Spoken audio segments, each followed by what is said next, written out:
Banyak orang di antara kaum muslimin tidak menganggap bahwasanya mengingatkan orang dari kesalahan, kemungkaran, yaitu pelanggaran agama, bukan tanggung jawab dia atau bukan dosa bagi dia.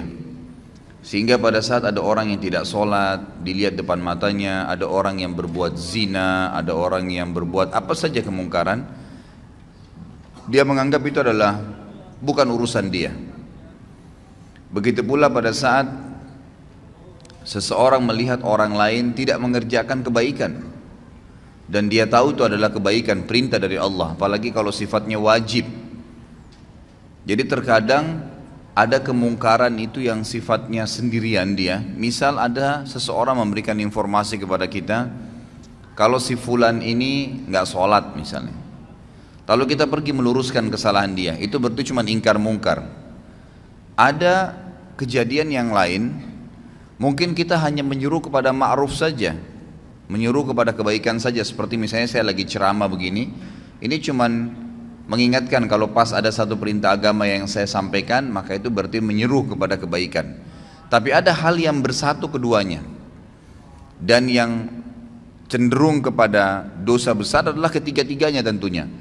Yang bersatu misal ada orang yang tidak sholat, maka kita pungkirin, kenapa nggak sholat akhi, kenapa nggak sholat ukhti, itu namanya ingkar mungkar. Lalu kemudian kita ikutkan dengan perintah ma'ruf. Misal kita mengatakan sholat itu kan wajib, Allah yang wajibkan, berarti itu menyeru kepada kebaikan. Ini gabungan antara keduanya, gabungan antara keduanya. Jadi semua ketiga contoh tadi itu masuk dalam kriteria dosa besar yang kalau orang tidak melakukannya. Yang lebih fokus lagi kata ulama adalah masalah yang ketiga, yang digabungkan.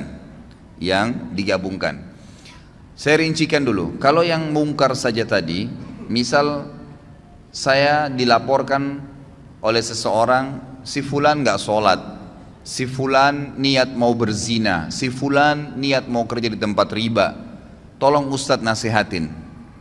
Saya lalu datang dan menasehatinya. Ini ingkar mungkar saja, ingkar mungkar saja. Nah ini kalau diminta kepada saya untuk meluruskannya, maka wajib saya harus bisa meluruskan. Kalau saya tidak luruskan, saya dosa besar, karena saya membiarkan orang terjerumus dalam perbuatan dosa besar itu. Tapi kalau yang sedang dia lakukan dosa kecil dan saya tidak luruskan, saya tidak ingatkan, berarti saya termasuk melakukan dosa kecil. Kalau menyeru kepada kebaikan, misal kayak ceramah seperti ini, maka ini lebih cenderung kepada hukumnya sunnah, kecuali memang ada satu kasus terjadi, seperti contoh besok Natal misalnya, lalu saya tahu ada kaum muslimin yang melakukan perbuatan ikut-ikutan, lalu saya tidak luruskan, saya tahu itu, saya tidak coba menyampaikan yang ma'ruf, gitu kan. Maka berarti perintah agama memerintahkan agar kita merayakan Idul Adha dan tidak ada hari raya yang lain, mengingatkan kepada ma'ruf. Saya tidak ingatkan, maka saya berdosa besar. Tapi kalau umum saja penyampaian ceramah, itu hukumnya sunnah saja kalau dia sampaikan secara umum, gitu kan. Kemudian ada yang gabungan antara ingkar mungkar dan ambil ma'ruf tadi. Seseorang yang sedang tidak sholat di hadapan kita, lalu kita ingatkan, luruskan, lalu sekaligus kita sebutkan fadilah daripada ibadah itu, berarti menggabungkan keduanya. Lebih cenderung Imam Az-Zahabi mengatakan semua masuk dalam kriteria dosa, tapi ada rincian tadi. Cuman kalau digabungkan keduanya, ini sudah jelas dosa besar, mutlak, tidak ada lagi pendapat lain. Misal ada orang depan mata kita jelas-jelas berbuat kesalahan pelanggaran agama, ya, maka di sini wajib bagi kita untuk memungkirinya. Kalau tidak, dan sekaligus menggabungkan dengan ma'ruf, ya, diingatkan. Jadi jangan sampai teman-teman cuma bilang orang lagi berzina, jangan kamu zina, haram dalam agama. Itu nggak cukup, itu cuma ingkar mungkar. Harus digabungkan. Apa alasannya, apa solusinya buat dia? Karena zina itu perbuatan yang fahisyah, perbuatan yang buruk. Bayangkan kalau nanti perempuan yang kamu zinain ini hamil, bagaimana nanti citra nama kamu di keluargamu, di masyarakat? Bagaimana nanti kalau dia hamil kamu menghadapinya? Menggugurkan juga adalah dosa haram yang lain. Kalau kamu punya anak, anaknya haram. Jadi kita berikan ma'ruf, ya, Berikan selain ingkar mungkar, melarang dia, kita sampaikan juga kebaikan-kebaikan. Ada orang tidak sholat, tanya, kenapa akhi nggak sholat, gitu kan? Itu sudah ingkar mungkar ya, kenapa nggak sholat? Lalu kita masuk kepada ma'ruf. Sholat itu kan perintah agama, Allah subhanahu wa ta'ala yang wajibkan, pahalanya begini, begitu, begini, dan seterusnya. Maka ini penggabungan antara amr ma'ruf dan nahi mungkar.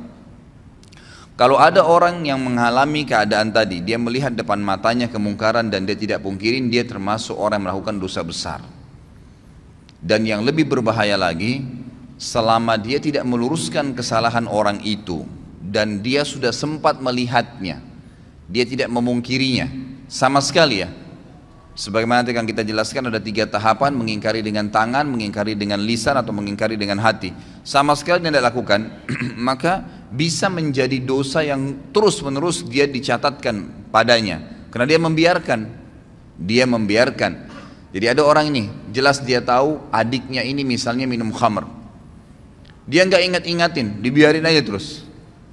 Dia tetap sholat, tetap hadir majelis ilmu, tapi adiknya nggak pernah diingatin sama dia, nggak pernah dipungkiri bungkar, nggak pernah juga dikasih ma'ruf, disuruh ganti dengan minuman-minuman yang baik. Allah halalkan susu lebih sehat, Allah halalkan sirup, Allah halalkan madu, dan seterusnya. Kita amr ma'ruf. Kalau tidak, selama dia lihat kemungkaran tersebut dan sampai adiknya belum berubah, dia dapat dosa terus. Karena dia juga termasuk terlibat di situ, punya andil, dia seakan-akan membiarkan. Ringannya dalam agama kita, saudaraku, karena dalam agama ini ingkar mungkar yang tadi sifatnya bisa menjadi dosa besar itu akan hilang spontan pada saat kita mengingkari walaupun cuma sekali. Jadi ingkar mungkar itu dan amr ma'ruf, melarang dari perbuatan dosa dan menyuruh kepada kebaikan, itu yang wajibnya hanya yang pertama. Misal ada orang tidak sholat nih, teman kantor, lalu kita nasihatin, kenapa nggak sholat akhi, kan itu dosa. Sholat itu kan, lalu itu ingkar mungkar. Kita masuk kepada ma'rufnya, sholat itu kan pahalanya sangat besar, satu-satunya ibadah yang diperintahkan oleh Allah subhanahu wa ta'ala kepada nabinya Muhammad sallallahu alaihi wasallam yang diterima di langit adalah sholat. Ibadah-ibadah yang lain, jihad, apa saja ya, termasuk ayat-ayat Al-Quran itu turun dari langit ke bumi. Perintah puasa, perintah zakat, kecuali sholat di langit. Lalu ada hadis-hadis Nabi SAW, bagaimana kalau di depan rumah seseorang, di antara kalian ada sebuah danau, sebuah sungai yang luas, dan airnya mengalir dengan deras, lalu kemudian dia mandi sehari 5 kali, apakah tertinggal sedikit pun dari kotorannya? Maka pasti dia akan mengatakan, apa kata para sahabat, tidak ada ya Rasulullah. Kata Nabi SAW, itu perumpamaan 5 waktu sholat. Seseorang di antara kalian membersihkan 5 kali sehari dosanya. Jadi kita sebutkan ma'ruf, gitu kan? Kita sebutkan ma'ruf. Kalau kita sudah sampaikan kepada dia sekali saja, suami sampaikan kepada istrinya untuk pakai jilbab misalnya, gitu kan? Atau orang tua nasihatin anaknya, teman nasihatin temannya, atas kesalahan dia ya, diingkar mungkar, ingat selalu berhubungan. Larang kemungkaran, ganti dengan ma'ruf. Ya. Banyak orang tidak bisa meluruskan kesalahan orang lain karena dia cuma ingkar mungkar. Kamu nggak boleh begitu, selesai. Nggak cukup, harus diikuti dengan ma'ruf. Jelaskan kenapa dia tidak boleh, lalu berikan solusi. Zina pezina, berikan solusi pernikahan. Nggak usah pikir dia terima atau enggak, itu bukan urusan kita. Hidayah di tangan Allah subhanahu wa ta'ala, gitu kan? Ma'alaika illal balag. Allah SWT menyampaikan kepada Nabi SAW, tugasmu hanya menyampaikan saja. Tugasmu hanya menyampaikan. Jadi tidak ada tugas yang lain. Kita cuma sampaikan, hidayah di tangan Allah Subhanahu Wa Taala. Kalau sekali saja, sekali lagi, Anda sudah ingkar mungkar dan amr ma'ruf, maka gugur hukuman dosa besar. Nggak ada lagi sudah. Jadi kalau sudah diingatin sekali, yang kedua, yang ke-100, yang ke-1000 itu sudah sunnah hukumnya. Sudah sunnah. Suami akan lepas dari tanggung jawab terhadap istrinya yang tidak mau pakai jilbab kalau dia sudah ingatkan, jilbab itu haram kalau kamu memperlihatkan aurat kamu. Ingkar mungkar dan ambil ma'ruf. Kan kalau kamu tutup aurat kamu itu malah menjalankan perintah agama, dapat pahala. Kamu juga tidak kehilangan apa-apa kok, malah tidak diganggu oleh orang lain dan seterusnya. Maka sudah sekali. Ternyata istrinya masih belum mau lakukan. Dia boleh tetap mengingatkan, mendoakan, tapi minimal dia sudah lepas dari beban hukum nih. Karena hukum ini yang penting ya. Nah, sekali saja sudah cukup. Sekali saja sudah cukup. Saya kasih contoh banyak sekali ikhwan dan akhwat sekalian, kemungkaran. Semoga Allah hilangkan ya. Maksudnya ini bukan dihilangkan total memang. Mungkar itu tetap ada, tapi minimal Allah Subhanahu tutupin ya hal-hal yang besar, karena di Indonesia ini sangat luar biasa. Saya tidak bisa habis pikir, terus terang saya lihat pelang begitu besar di pinggir jalan, biskuit harus memperlihatkan perempuan yang dadanya terbuka. Apa hubungannya? Apa hubungannya antara biskuit itu dengan perempuan yang memakan itu dengan kelihatan semua badannya? Tidak ada sama sekali hubungannya, tidak ada. Jadi orang sebenarnya lebih melihat kepada artis yang sedang ada di pelang itu. Tapi yang berbahaya adalah kita ini lewat di pelang itu. Berapa banyak pelang yang kita lewatin penuh dengan iklan sampo perempuan tidak pakai jilbab, iklan biskuit tadi yang ini. Belum sekarang karena dibiarkan makin jadi. Saya kaget melihat ada di salah satu jalan, poros jalan besarnya luar biasa iklan itu, iklan celana dalam laki-laki. Dan laki-laki itu betul-betul dikasih gambar hanya pakai celana dalam. Ini luar biasa ini. Ya, semoga Allah berikan hidayah ya. Ini negara kita berbahaya sekali kalau kita biarkan terus begini ya. Jadi ini tidak boleh. Ya, harus ada batasan gitu kan. Mungkin seorang laki-laki ini pun kalau ya seorang laki-laki tampil dan memang di sebelahnya ada dus celana dalamnya, orang sudah paham. Oh ya, ini sudah ada. Jadi kalau misalnya diberikan iklan sesuatu, itu pun kalau digambar yang terpapar itu kan secara syar'i memang tidak boleh ya. Tidak boleh memang. Kalaupun orang mau lihat yang paling kecilnya, mungkin seorang laki-laki di sebelahnya ada dus celana dalam, mungkin gitu kan. Tapi kalau ditampilkan tanpa baju, tanpa celana panjang, cuma celana dalam, lalu besar pelangnya, setiap perempuan yang lewat situ melihatnya, setiap laki-laki yang lewat melihatnya, itu kan itu mungkar. Maka wajib Anda pungkirin ya, wajib dipungkirin, tidak boleh dibiarin. Kalau dibiarin dosa besar tuh ya. Dan kalau kita tidak pungkirin, lihat konsekuensinya. Selama pelang itu ada, kita dapat dosanya, karena semua orang yang lewat wajib pungkir. Tapi kelebihannya, kalau kita sudah pungkirin sekali saja, maka sudah gugur kewajiban, walaupun itu pelang masih ada gitu kan. Tinggal sekarang tata cara ingkar mungkar itu seperti apa. Imam Az-Zahabi mengangkat hadis yang sudah masyhur ya, hadis riwayat Imam Muslim, di mana Nabi SAW bersabda, man ra'a minkum munkaran falyughayyirhu biyadihi, fa illam yastati' fa bilisani, fa illam yastati' fa biqalbi, wa dzalika adhaful iman. Barang siapa di antara kalian melihat suatu kemungkaran, pelanggaran-pelanggaran agama, maka hendaklah ia segera mencegahnya dengan tangannya. Tangan ini kata para ulama adalah kemampuannya, power yang dia milikin. Misal orang tua kepada anaknya, dia punya wewenang, anaknya lagi mabuk, diambil minuman kerasnya misalnya, atau dia tidak memberikan kebutuhannya kalau anaknya masih suka jalan dengan teman-temannya yang nakal-nakal, ditahan sama dia fasilitas, nggak boleh tinggal di rumah kalau emang tidak mau sholat misalnya. Ya memang itu kewajiban dia, dia boleh, dia punya hak untuk itu.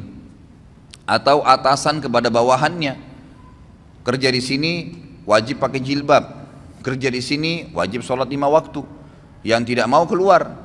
Sayangnya banyak orang-orang muslim ini, pengusaha-pengusaha yang paling diprioritaskan itu adalah kamu harus datang on time ya. Itu apa-apa, nggak masalah. Jam 7 pagi kamu harus hadir di sini, kalau lewat berapa menit saya potong gaji kamu. Kamu harus keluar jam begini, kamu harus pakai baju yang seperti ini. Dia peduli tentang urusan dunia, tapi masalahnya dia tidak peduli dengan urusan akhirat pegawainya. Dia tidak marah sama pegawainya kalau azan nggak sholat. Bahkan kadang-kadang lebih didahulukan untuk urusan dunia. Mungkin saya pernah sampaikan, saya wajibkan pegawai saya di toko sama restoran saya di Kalibata itu wajib untuk berhenti, nggak boleh. Yang tidak mau ikutin, terlambat sholat saya berhentikan, nggak bisa. Saya tidak butuh duit, saya bilang. 10 menit sebelum azan berhentikan orderan, nggak boleh, gitu kan. Sampai ada teman saya akhirnya ketemu dari Saudi, dia bilang saya pas masuk di restoran antum, saya belum tahu kalau itu restoran antum deh. Pas saya duduk, gitu kan, langsung dibilang maaf, orderan sekarang nggak bisa lagi, 10 menit lagi azan. Dia bilang ini saya baru temukan ada restoran begini di Indonesia ini. Ya, belum pernah ada yang larang kita mau pesan makanan 10 menit mau azan katanya. Terus kemudian saya bilang kayaknya pemilik restorannya berarti tahu agama nih. Beberapa waktu kemudian dia ketemu sama saya ngobrol-ngobrol baru dia tahu waktu restoran saya. Dia bilang oh pantas dulu waktu saya mau makan nggak boleh sholat, nggak boleh makan kecuali sudah sholat. Gitu. Loh iya memang begitu peraturan saya kasih, gitu kan harusnya begitu. Ditaruh di depan rolling door-nya itu tulis sedang sholat, nggak apa-apa, gitu kan. Harusnya begitu karena kita punya power. Akhirnya pegawai saya mau tidak mau duhur, asar, maghrib, isya itu saya ngambil hukum syar'i di situ. Dan orang-orang bahkan tidak jarang subhanallah orang yang lagi makan, orang yang lagi belanja di toko tuh ikut sholat. Oh di mana masjidnya mas? Oh di sana ditunjukin. Pergi sholat dulu, balik lagi habis itu. Subhanallah kenapa orang bisa pada saat kebelet kencing ke kamar mandi? Kenapa pada saat azan nggak bisa ke masjid? Nggak ketemu alasannya gitu. Kalau alasannya hanya karena mau jual produk ikhwas sekalian, berapa banyak produk yang antum jual jedah sholat itu dan berapa banyak kerugian pahala yang antum kehilangkan karena tidak sholat awal waktu. Orang kalau meninggal ikhwas sekalian, ini antum camkan baik-baik kata-katanya. Kalau kita meninggal, tidak ada keinginan sedikit pun untuk kembali ke mobil mewah kita. Tidak ada keinginan sedikit pun untuk kembali kepada istri yang cantik atau suami yang gagah. Tidak ada keinginan lagi untuk kembali melihat anak-anak. Nggak ada keinginan lagi untuk menikmatin ranjang yang mewah. Nggak ada keinginan lagi menikmatin rumah yang bagus. Nggak ada lagi. Semua orang yang meninggal, apa kata Allah SWT? Ya, orang-orang itu akan mengatakan, Rabbirji'un, ya Allah kembalikan saya, la'alli a'malu salihan fima tarakt. Siapa tahu saya bisa, kalau saya bisa kembali lagi ke dunia, ya, saya akan kembali dan saya akan beramal soleh. Mau berharap kembali sekali saja sholat awal waktu, mau kembali sekali saja sujud, mau kembali baca 5-6 ayat Al-Quran, mau kembali selesaikan zikir pagi sore, mau kembali amal-amal soleh. Enggak lagi antum pikirin tuh kantor kita, ya, baju, mobil. Orang kalau sudah mati nggak ada pikir itu. Mau kembali dunia karena mau mengejar amal solehnya. Sayangnya kita subhanallah lebih dahulukan kamar mandi karena ada hajat duniawi daripada kita harus berwudu dan pergi sholat ke masjid. Gitu ya. Padahal berapa menit yang diambil? Ya, berapa menit? Nggak ada sama sekali. Ya, yang diambil waktu di situ. Jadi harus mengingkari dengan tangannya. Kalau tidak bisa kata Nabi SAW maka dengan lisannya. Nasihatin. Ikhwah biasakan keluar mulut. Orang bisa ngomong semaunya di TV, di media. Orang yang tidak punya ilmu, tidak punya akhlak ngomong. Nggak ada tata krama dalam ucapan-ucapannya. Kadang-kadang sampai mencoreng kehormatan agama. Ngomong semaunya. Kenapa anda ini atau antum ini yang sudah faham agama tidak bicara kebaikan? Syaitan kadang-kadang membuat kita ragu untuk menyampaikan. Sampaikan saudaraku. Saf miring, maaf miring pak, safnya luruskan. Selesai kalimat. Nggak ada orang tiba-tiba tonjok kita gara-gara ngomong gitu. Orang tidak normal itu. Apalagi kalau sudah masuk masjid mau sholat, insya Allah pasti dia bergerak kok, gitu kan? Kalau dia sudah ingatkan sekali, tetap aja nggak mau, dia seakan-akan tidak mau dengar, sudah. Tapi kita sudah lepas dari tanggung jawab hari kiamat, harus itu ya. Dalam sebuah hadis yang sahih riwayat Imam Ahmad kata Nabi SAW, siapa yang lihat kemungkaran pada seseorang dan dia tidak memungkirinya secara sengaja nih. Betul-betul dia tahu di depan matanya. Jadi bukan misal ada orang berbuat mungkar di layar TV, kita nggak mungkin pungkirin kan. Maksudnya tidak mungkin pungkirin dengan tangan ya, bisa dengan hati mendoakan. Tapi di sini kalau ada orang yang lihat depan matanya, dia tidak pungkirin dengan tangannya, dia tidak pungkiri dengan lisannya, maka ini berbahaya sekali. Selama itu ada maka akan menjadi dosa, selama dia lakukan akan menjadi dosa buat dia. Tapi dia kalau pungkirin sekali lepas dari beban hukum. Tapi hadis ini sangat tegas nih. Siapa yang lihat kemungkaran pada diri seseorang lalu dia tidak pungkirin dengan tangannya kah, dengan lisannya kah, atau nanti saya jelaskan dengan hati yang selemah-lemah iman di situ, maka orang yang berbuat mungkar itu akan datang hari kiamat di depannya Allah, lalu mencekik leher orang yang melihatnya berbuat mungkar dan berkata, ya Allah, orang ini lihat saya buat mungkar dan dia tidak ingatkan, maka hukumlah dia. Bayangin tuh. Jadi kita nggak boleh masuk surga sendirian. Ingatkan orang saudaraku. Lisan itu ucapkan kalimat yang baik. Kata Allah SWT dalam Al-Quran, wa mathalu kalimatin tayyibatin kasyajaratin tayyibatin asluha thabitun wa far'uha fis sama'. Perumpamaan kalimat yang baik tuh, nasihat, zikir, ayat Al-Quran, seperti sebuah pohon yang ditancap di dalam bumi lalu tumbuh dengan sangat kuat dan kokoh sampai menjulang ke langit, gitu kan. Jadi tu'ti ukulaha kulla hinin bi'idni rabbiha. Selalu saja pohon itu bermanfaat. Buahnya kah, daunnya kah, naungannya kah, orang bernaung di bawahnya akan bermanfaat. Seperti itu kalimat yang baik. Ucapkan, sampaikan, gitu kan, selalu. Kemudian yang ketiga adalah mengingkari dengan hati.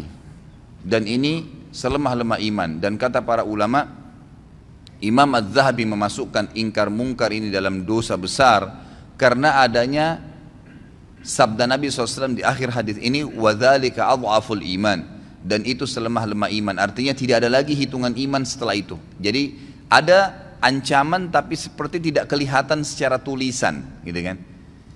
Ingkar mungkar dengan hati, lewat di pelang, ya Allah mudah-mudahan saja engkau hilangkan ini, ya Allah saya tidak senangin ini, ya Allah berikan atasan saya hidayah, ya Allah berikan hidayah orang tua saya. Tapi itu selemah-lemah iman, cuman itu ingkar mungkar juga termasuk. Kalau sudah sekali saya dalam hatinya mengatakan, ya Allah tolonglah berikan hidayah, ya Allah ginilah, sudah selesai. Dia sudah lepas dari hukuman dosa besar ini. Yang penting ingkar mungkar dulu. Dan ingat selalu ikutkan dengan ma'ruf, ya. Jadi misal, ya Allah buatlah dia berhenti untuk tidak sholat dan mudahkanlah dia untuk mengerjakan sholat itu. Karena kadang-kadang doa kita Allah berikan seperti yang kita minta, ya.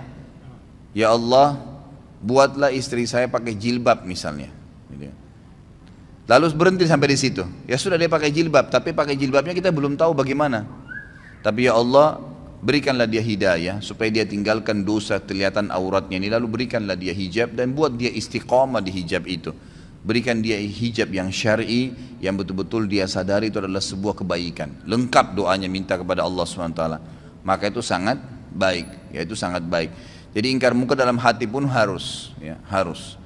Dan juga dari sisi lain kata para ulama, hikmah, tentu ini sangat peka, ya. Hikmah yang sangat besar daripada ingkar mungkar amar ma'ruf adalah bagaimana supaya ma'ruf itu, perbuatan-perbuatan baik selalu meninggi karena banyak orang yang kerjakan, dan mungkar nanti akan teredam. Karena setiap orang diantara kita, kalau dia jalan dari masjid ini misalnya pulang ke rumahnya sebentar, pasti dari masjid ini ke rumahnya itu akan banyak sekali kemungkaran. Bayangkan kalau seseorang di antara kita, anggaplah kita yang hadir sini misalnya 200 orang. 200 orang ini kalau pulang menuju ke rumahnya misalnya, kan itu. Kira-kira pada saat dia pulang menuju ke rumahnya, dia lihat 10 kemungkaran dan dia pungkirin 10 kemungkaran. Berarti kita punya 2000 kemungkaran yang kita luruskan. Gitu kan? Contohnya saja, walaupun dengan hatinya berdoa kepada Allah SWT. Kalau dia bisa dengan lisannya, baiklah, alhamdulillah, gitu kan, dan seterusnya. Jadi ini bab yang harus kita jadi. Ini kesempatan pahala. Pahala yang paling banyak kata para ulama yang bisa didapatkan oleh seseorang dari amar ma'ruf nahi mungkar. Itu yang paling banyak. Karena banyaknya kemungkaran di jalanan, kan gitu. Ada orang perempuan yang lewat tidak pakai jilbab, berapa banyak tidak pakai jilbab. Kita tidak harus melihat, tapi mengatakan, ya Allah berikanlah hidayah kepada semua orang-orang yang perempuan yang tidak pakai jilbab ini, dan siapapun yang seperti dia seluruh dunia. Berapa banyak pahala yang kita bisa dapatkan. Jadi ini hal mendasar yang harus difahami dalam masalah ingkar mungkar. Ini Imam Az-Zahabi masukkan dalam kategori dosa besar yang ke-78. Kemudian beliau mengangkat juga hadis yang lain. Ini diriwayatkan oleh Imam Muslim juga dalam Kitabul Iman, hampir sama dengan tadi yang pertama, itu sama dalam Kitabul Iman, cuma beda nomor hadis. Dalam hadis yang milik Imam Muslim kata beliau tentang kezaliman, bunyinya ada awal hadisnya, tapi ini beliau angkat cuman pertengahan hadisnya. Faman jahadahum biyadihi fahuwa mu'min, wa man jahadahum bilisanihi fahuwa mu'min, wa man jahadahum biqalbihi fahuwa mu'min. Laisa wara'a dzalika minal imani habbatu khardal. Siapa yang melihat kemungkaran lalu dia melawan, meluruskan kemungkaran itu, siapa yang meluruskan kemungkaran itu dengan tangannya, maka dia adalah seorang mukmin. Siapa yang meluruskan kesalahan dengan lisannya, maka dia juga orang mukmin.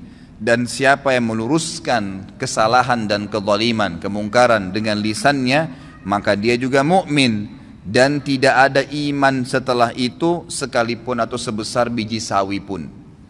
Artinya tidak dianggap orang beriman kalau tidak mau ingkar mungkar. Ada hadis yang agung riwayat Bukhari di mana Nabi SAW bersabda, suatu hari pernah Jibril diutus oleh Allah untuk menghancurkan satu negeri. Pada saat Jibril tiba di negeri itu, Jibril berkata, ya Allah, kata Allah, ini hancurin negeri itu. Kata Jibril AS, ya Allah, di negeri itu ada hambamu fulan, orang saleh. Ada hambamu fulan, orang saleh. Kata Allah SWT, mulai dari orang itu. Azab yang akan saya turunkan ini mulai pada orang itu. Karena dia tidak pernah menyeru kepada kebaikan dan melarang kemungkaran. Ini banyak orang ini, cirinya di Indonesia banyak sekali. Dia azan ke masjid, tapi nggak pernah mau tahu tetangganya sholat kah, orang yang dilewatin kah, padahal cuma tinggal ucapin. Saya kadang-kadang kalau lewat di masjid dekat rumah saya, lagi duhur, banyak penjual-penjual ya kaki lima atau orang yang mampir, mereka istirahat di teras masjid, tapi nggak sholat. Nggak sholat, subhanallah ya, semoga Allah berikan hidayah. Saya lewat cuma mengatakan, Pak, Mas sholat Pak, padahal sudah dengar azan tuh kan, mereka tetap duduk aja. Kita coba ingatkan, Pak, Mas sholat. Kan? Kadang-kadang pernah ada ibu-ibu juga situ jual gado-gado, Bu, duhur Bu, sholat. Hanya itu saja. Tidak pernah tuh ada yang ngomong kasar sama saya. Yang ada cuma, oh iya terima kasih Pak, cuman gitu saja. Tapi saya sudah dapat pahalanya, saya juga sudah lepas dari dosa besar. Dan lepas daripada ancaman tadi, orang yang berbuat kemungkaran yang tidak dipungkirin akan mencekik leher orang yang melihatnya kalau tidak mengingatkan pada hari kiamat, nuntut sama Allah di mahkamah Allah agar orang ini dihukum. Ya, orang yang dia berbuat kemungkaran ya. Makanya di sini harus kita biasakan diri kita, ikhwas sekalian. Yakinlah bahwasanya agama ini adalah agama yang lurus, agama yang benar, agama yang paling diterima di sisi Allah Subhanahu wa taala. Maka kita harus bangga dalam menjalankan agama ini. Banyak orang tidak mau amar ma'ruf nahi mungkar, tidak mau menyuruh kepada kebaikan agama yang tidak mau melarang dari kemungkaran. Itu karena alasan mungkin dia masih belum yakin tentang kebenaran agama. Kalau dia yakin, kenapa harus ragu? Kenapa harus ragu? Akhwat kita di belakang sana, kenapa ragu? Ukhti pada saat ketemu dengan seorang muslim yang tidak pakai jilbab, tanya dia, kenapa enggak beli buku? Buku sering saya bawain, buku-buku ada dulu, saudariku apa yang menghalangi untuk berhijab, harganya mungkin cuma 10 ribu, 12 ribu rupiah. Beli 10 biji, 100 biji, sedekahkan, setiap ketemu orang, bagi, gitu kan, kasih. Itu nanti yang kita harapkan dan kita bersyukur pada Allah pada saat meninggal, berharap bisa mengulangi perbuatan-perbuatan itu. Karena sudah tidak bisa lagi menambah amal pada saat meninggal. Ya tentu kalau laki-laki masih ada pembatas dengan wanita kalau dia mau ngomong dalam syar'i ya. Tapi kalau akhwat kita, berapa banyak kesempatan untuk antunna, untuk kalian maksudnya ya. Kalau laki-laki biasanya dikatakan antum, ya. Kalau perempuan antunna, untuk antunna lakukan, ya. Banyak sekali. Menyuruh perempuan-perempuan itu pakai jilbab, lagi belanja pakaian di pasar tidak pakai jilbab. Bu, assalamualaikum, salam, muslimah iya. Bu, kakak pakai hijab bu. Ya, mungkin dengan sambil bercanda, ibu kalau pakai hijab cantik juga kok, misal. Gitu kan? Itu kan perintah agama. Sambil ngobrol, sambil bayar. Siapa tahu Allah berikan hidayah. Bayangkan kalau semenjak itu kemudian dia pakai jilbab, misal.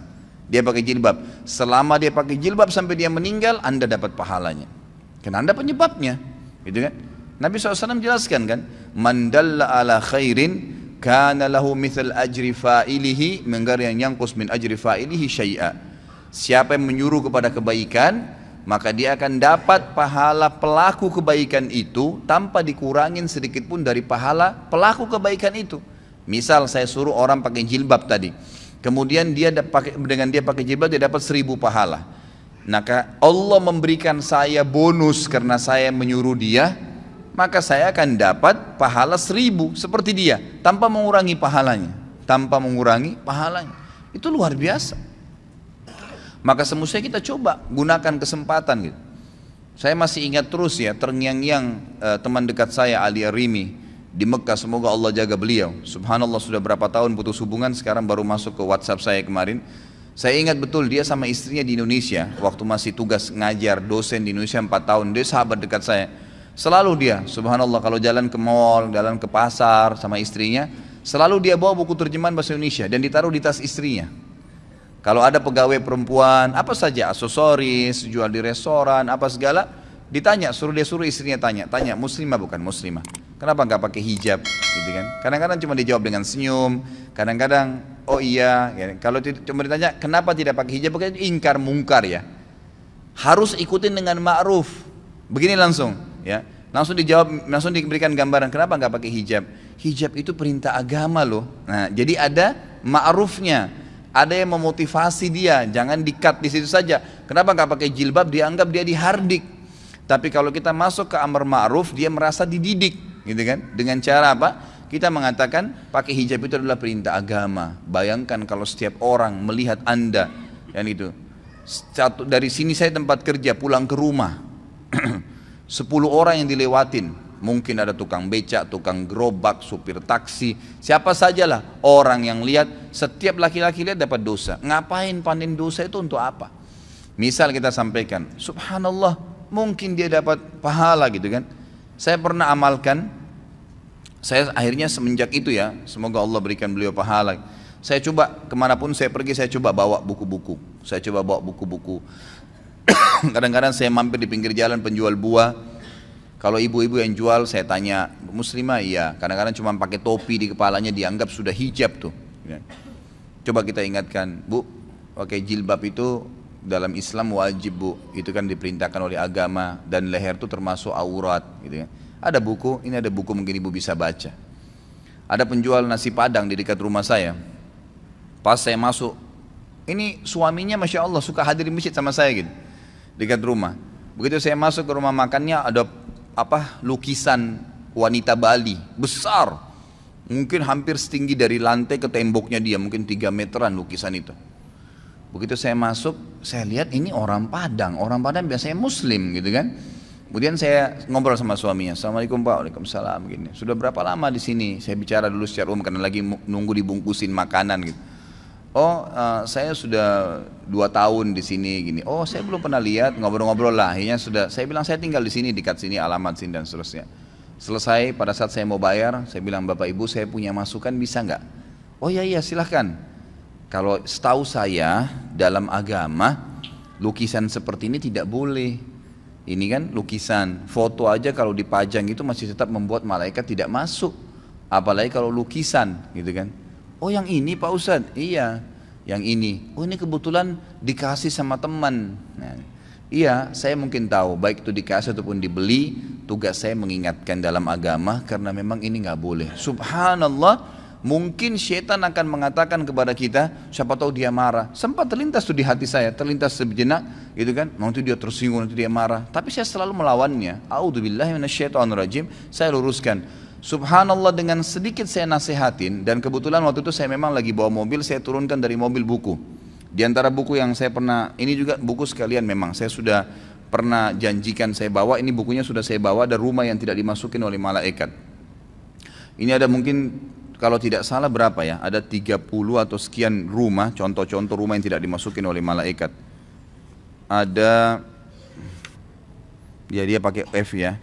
Saya kurang tahu nih jumlahnya, tapi yang jelas ada banyak sekali buku-buku rumah-rumah yang tidak dimasuki malaikat. Rumah orang yang memutus silaturahim, rumah orang yang mendurhakai orang tua, rumah orang yang memakan harta anak yatim, rumah yang memakan harta riba, rumah yang di dalamnya terdapat anjing, rumah yang ditempati oleh syaitan karena tidak ada zikrullah, tidak ada membaca Al-Quran di dalamnya, rumah yang penghuninya terbiasa mencaci maki, baik itu sahabat, orang-orang soleh, orang yang sudah meninggal, rumah ya, yang di dalamnya tergantung gambar dan patung. Nah ini yang disebutkan oleh beliau di sini di halaman 100. Lalu beliau sebutkan sebab pengharaman gambar, gambar lukisan tangan, hukuman dan azab bagi orang yang membuat gambar, dan juga hukuman bagi orang yang sengaja memajangnya. Saya kasih buku ini pada saat itu. Ini ada buku mungkin bisa dibaca. Subhanallah, besok saya datang dan sampai hari ini saya masuk ke rumahnya itu nggak pernah lagi ada gambar itu. Kadang-kadang waktu saya mampir saya bercanda, udah nggak ada gambarnya Pak. Iya Pak Ustadz sudah, alhamdulillah. Ya kami juga baru tahu kemarin. Malah sebenarnya mereka tambah dekat dengan saya itu Pak, dengan ingkar munkar dan amar ma'ruf tadi. Yang awalnya syaitan kadang-kadang buat kita ragu, ya, buat ragu. Itu kesempatan, peluang besar untuk mendapatkan pahala. Ingkar munkar, ingatkan. Karena kalau tidak malah berbahaya, sebagaimana tadi saya jelaskan ya. Nabi Muhammad SAW dan para sahabat paling gemar dengan amar ma'ruf dan nahi mungkar. Bahkan kita tahu kisahnya Abdullah bin Umar dan Abu Hurairah radhiyallahu anhum. Abdullah bin Umar dan Abu Hurairah radhiyallahu anhum ini kalau mau sholat, ya, mau sholat, mereka sudah tahu misal waktu sholat subuh, duhur, asar, maghrib, isya, jamnya atau saatnya kayak kita sekarang pakai jam ya. Itu mereka berdua ini selalu keluar sebelum waktu, selalu keluar sebelum waktu, dan selalu setiap kali itu keliling ke rumah kerabatnya, tetangganya dipanggilin. Ayo sebentar lagi sholat, ayo sebentar lagi sholat, ada yang diketuk pintu rumahnya, ayo sebentar lagi sholat, terus begitu. Setiap mau sholat lima waktu ini dua orang ini selalu begitu, terkenal di kalangan sahabat. Jadi sering kali mereka mutar jauh sekalian sampai ke masjid sudah azan. Ini mereka sudah amar ma'ruf sekaligus ingkar mungkar gitu. Pahalanya banyak, barangkan berapa banyak orang yang mendapatkan atau kita dapatkan pahalanya hanya karena dia mendapatkan hidayah, yang mendapatkan hidayah. Ini penting sekali. Sekarang banyak sekali wasilah ya, banyak sekali cara untuk menyampaikan yang ma'ruf dan melarang kemungkaran. Kalau sekarang mungkin dari BlackBerry sudah ada, di WhatsApp sudah ada, dan salah satunya sudah saya bahasakan kan. Ya, bisa diambil, tinggal buka YouTube, ambil ceramah saya, tinggal dipencet ada titik 3 di sebelahnya gambar ceramah saya itu ada bagikan, tinggal ambil share, bagi kepada teman-teman. Gratis, yang ngomong saya 2 jam, Anda cuma tinggal pindahin, pahalanya sama ya. Apa susahnya? Daripada kirim gambar yang gak benar, gak ada manfaatnya,